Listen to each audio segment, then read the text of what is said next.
You show up for your first day thinking this is a private security gig, exclusive entertainment facility, great pay, weird NDA, but everything has weird NDAs now. The recruiter said elite clientele and immersive experience, and you assumed that meant rich people doing escape rooms. They issue you a red jumpsuit, a geometric mask, triangle. You ask what the triangle means, and they say middle management. Congrats on the promotion you didn't interview for.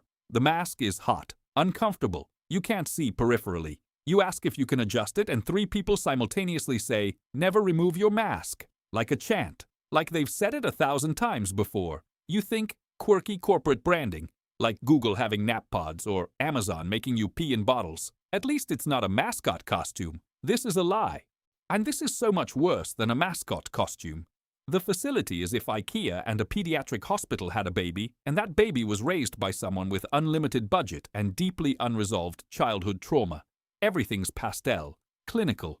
There are staircases everywhere that lead nowhere, literally nowhere. They just exist in space like an MC Escher poster someone made real and forgot to explain why. Your supervisor, square mask, upper management, deeply uninterested in your questions, tells you the rules. Never speak to guests. Never remove your mask. Follow protocols exactly. The word exactly gets emphasized like it's a threat. You're assigned to escort duty, moving contestants to the first activity. The contestants are wearing green tracksuits, numbered 001 through 456. They look terrified, crying, clinging to each other. And one old man is trying to comfort people around him. A woman keeps asking if her family knows where she is. You think contestant energy. Like people on The Price is Right who aren't sure if they're going to win a car or just a smaller, worse prize. Reality, TV nerves, normal. They're led into a massive room. You follow. There's a giant animatronic doll at the far end, easily 3 stories tall, with a bright yellow dress and pigtails. It's facing a wall. You think, oh, this is cute. Very immersive experience design. Rich people love whimsy. Someone behind you, circle mask, lowest tier, mutters, here we go, with the exact energy of a retail worker starting their shift. A cheerful voice comes over the intercom, explains the rules. Red light, green light. Move forward when the doll looks away. Freeze when it turns around. You reach the wall in 5 minutes and you win. The contestants are positioned at a starting line. The doll's head turns to face the wall. You think, this is adorable. A children's game. For adults. Very Korean Netflix drama core. This thought lasts exactly 30 seconds. The doll's eyes glow red. It turns. Someone doesn't stop moving in time. And then there's gunfire. Automatic weapons. From the walls. From the ceiling. The person crumples. Blood spreads on the pastel floor like spilled paint. You think accident. Malfunction. Someone call OSHA right now immediately. Another person moves. More gunfire. They drop. The contestants start screaming, running. Most of them die running. Bodies everywhere. The sound is worse than you expected. Wet. Final. You're frozen. Your supervisor next to you doesn't even flinch. Just watches. And takes notes on a clipboard. The game ends. 5 minutes up. Maybe 100 people made it to the wall. Maybe. Everyone else is extremely dead. The intercom announces, cheerfully, that the first game is complete. Survivors will return to the dormitory. You turn to your supervisor. Try to speak. Your voice cracks. What just? Help with cleanup, they say. Pink coffins are in storage. Stack them neatly. Stack them neatly. Like you're organizing inventory. You're assigned to body disposal. There are others. Circle masks. Triangle masks. Everyone just doing their job with the enthusiasm of people who've done this job before. One of them, circle mask, younger voice, explains it like retail training. You get used to it. The screaming is worst on Mondays. Something about the weekend makes them hopeful. By Wednesday, they're quieter. The coffins are pink, with bows. They're ribboned like birthday presents for corpses. You stack them. Your hands shake. You want to throw up inside your mask, but that seems like a worse problem. That night, you try to process. You volunteered for this. Signed the papers. The pay is incredible. The facility is impossible to leave. You already noticed the guards at every exit, the water surrounding the entire complex, the complete lack of cell service. You're here. They're here. This is happening. You think about quitting, then remember the bodies stacked in pink-wrapped boxes and realize quitting might not be an option with a graceful 2-week notice period. Day 2. There's a vote. The intercom explains, majority rules. Leave or continue. If they vote to leave, the game ends. Everyone goes home. No money, but they go home.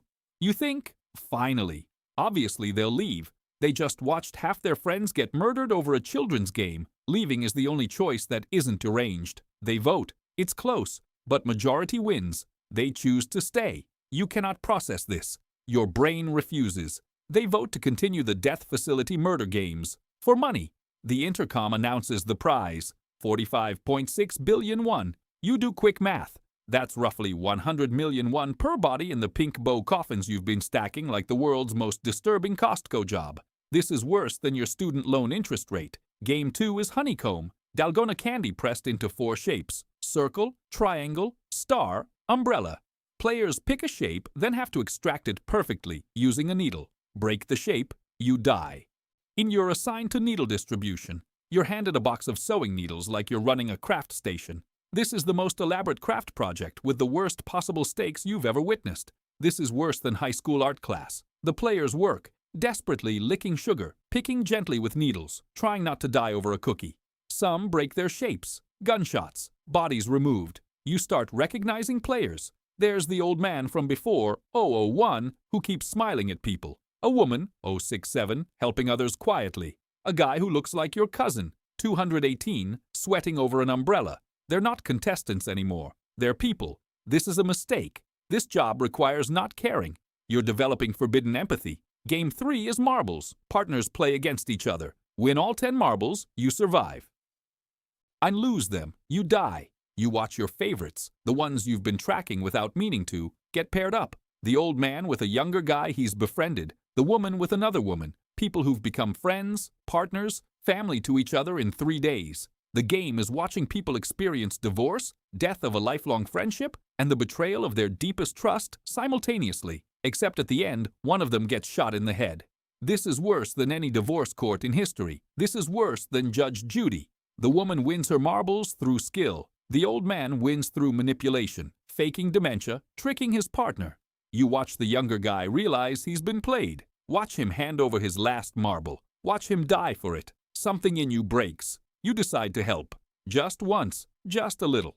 You've seen Ocean's 11. You know how heists work. You wait until supervisors are distracted. Slip an extra marble into someone's pocket. Player 240. Kind face. Helped an injured player walk earlier. You think, this will matter. This will save them. You're wrong.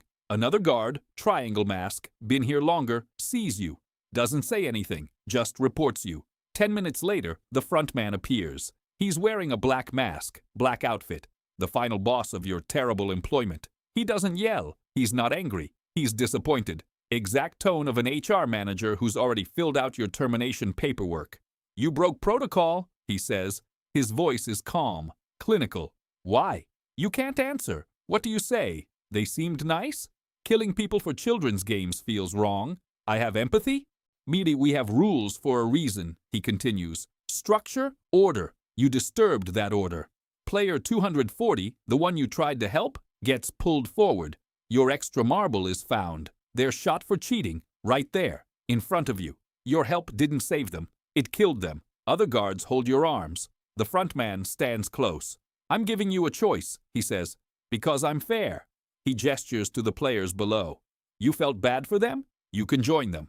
Here's a green tracksuit. You're 457. The game is full, but we'll make an exception. Experience what they experience. See if you still feel bad from the inside. He pauses. Or you can take early retirement. Effective immediately. Early retirement. Corporate speak for execution. Your severance package is a pink coffin with a bow. You're furniture now. You're just another data point in the cleanup statistics. They give you 10 seconds. You choose, or they choose for you. Either way, you stop being a guard. If you pick the tracksuit, you become exactly what you pitied.